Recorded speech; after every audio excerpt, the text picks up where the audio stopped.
So today the government have released their plan to reduce net migration in the UK.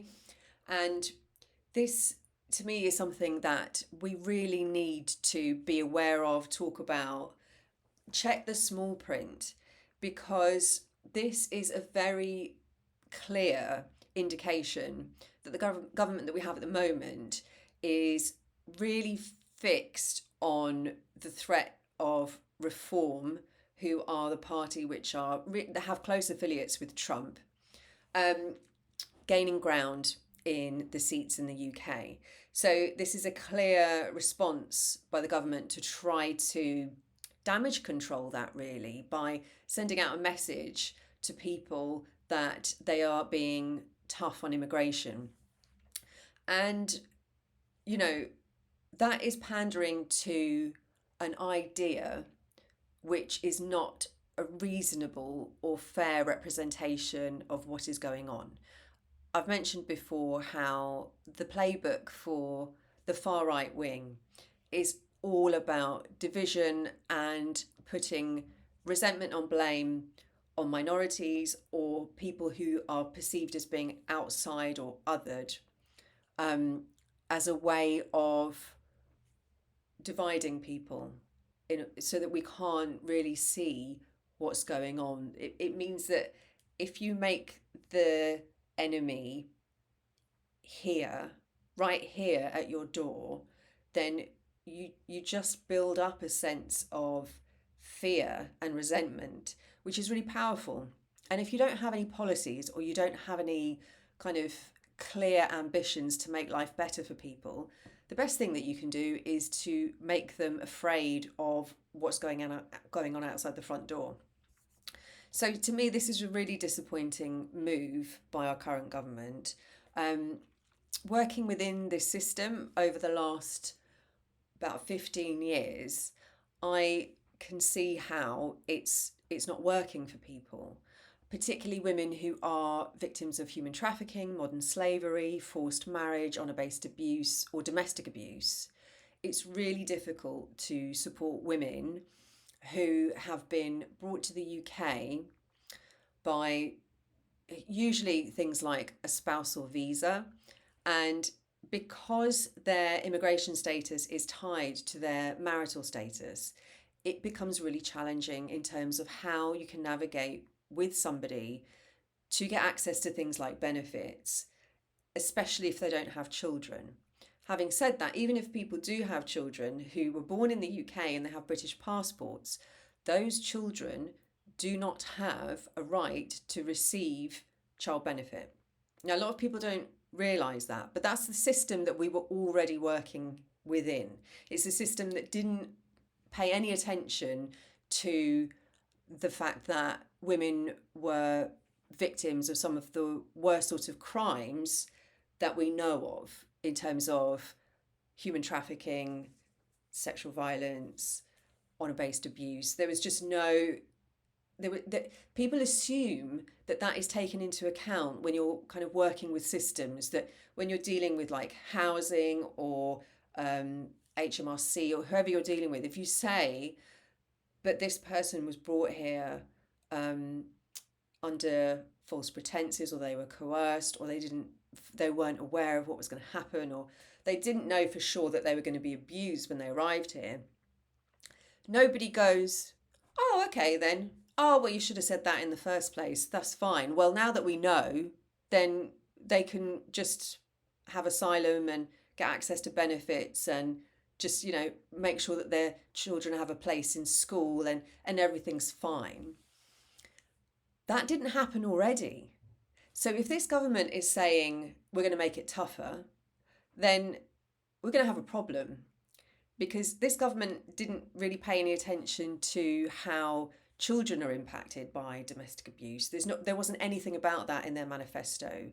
They've made grand plans about how they're going to reduce violence against women and girls by 2035, but all they seem to have done is rename some of the frontline independent domestic violence advocate workers and bring in some new 999 operators.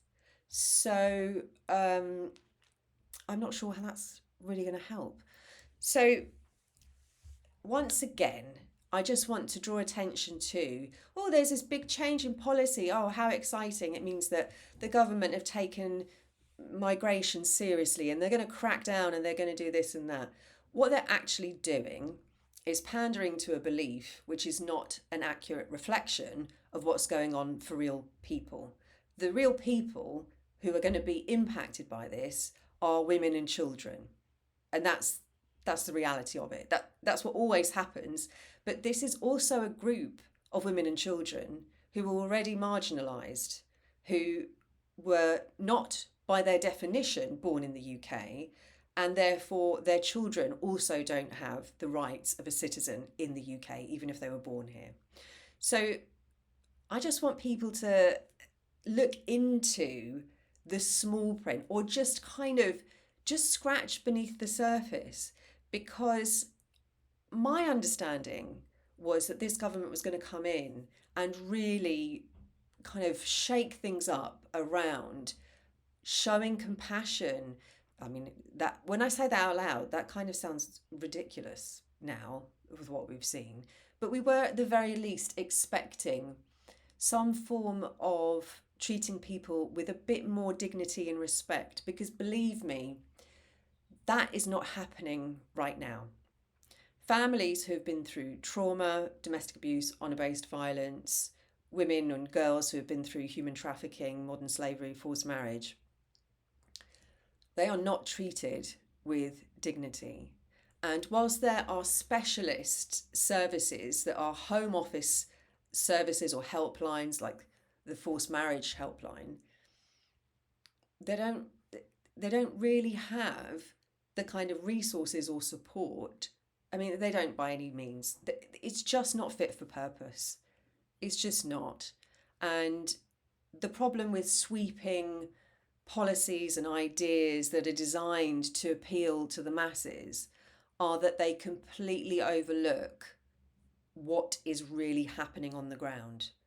You know, I've never had anyone from the Home Office come into my domestic abuse organisation and say, what do you guys need? What's happening? What are the main issues that are going on? In fact, any of the reports that I sent, I'm not even sure they read them, because they don't have a clear definition of even what violence against women and girls is.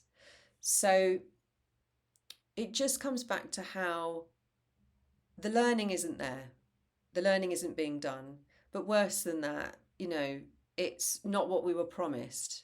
And we were hoping for a change in government that would mean that people would be treated more fairly, that we wouldn't have this idea of pandering to the far right to appease an idea which is not grounded in fact. But that's not what's happened. That's not what's happening.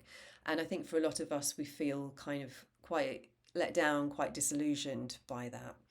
So what we need to do about it is we need to hold government to account. We need to make it clear that when we see policies like this come in, that we are emailing our local MP, that we are on the case of our local councillors and talking to them. Let's irritate Keir Starmer via Instagram and X.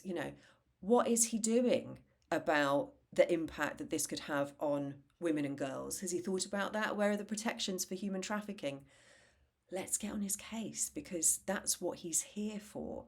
And they're not going to get away with just sort of slipping things under the radar as if no one's going to care. If we pay attention and we make a fuss and we speak up, then it becomes their problem, not just our problem. So that's my my tuppence worth on the net migration plan by the government today. If you've got anything more that you want to add, please feel free to add to the comments. Follow, subscribe, and let me know what you think so I can create more content. Okay, thanks.